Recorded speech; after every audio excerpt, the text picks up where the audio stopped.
कोकणातील प्रत्येक अपडेट जाणून घेण्यासाठी आजच माझे कोकणच्या सोशल मीडिया प्लॅटफॉर्मला लाईक, फॉलो आणि सबस्क्राईब करा।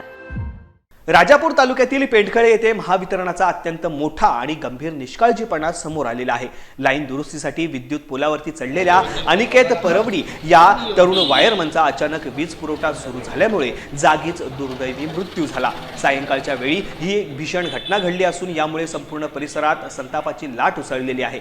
घटनेला 18 तास उलटूनही नातेवाईक आणि ग्रामस्थ आपल्या भूमिकेवरती ठाम आहेत। जोपर्यंत महावितरण प्रशासन आणि संबंधित ठेकेदार या मृत्यूची सर्व जबाबदारी लेखी स्वरूपात स्वीकारत नाही तोपर्यंत अनिकेतचा मृतदेह ताब्यात घेणार नाही असा पवित्रा कुटुंबियांनी घेतलेला आहे। सध्या राजापूर ग्रामीण रुग्णालयाबाहेर ग्रामस्थांनी मोठा ठिय्या मांडला असून वातावरण अत्यंत गंभीर बनलेले आहे। ऐन तरुण वयात एका निष्पाप कर्मचाऱ्याचा बळी गेल्याने महावितरणाच्या कारभारावरती आता तीव्र शब्दांमध्ये टीका केली जात आहे। पोलीस प्रशासनाकडून मध्यस्थीचे प्रयत्न सुरू असले तरी ग्रामस्थ मात्र कठोर कारवाईच्या मागणीवरती ठाम आहेत।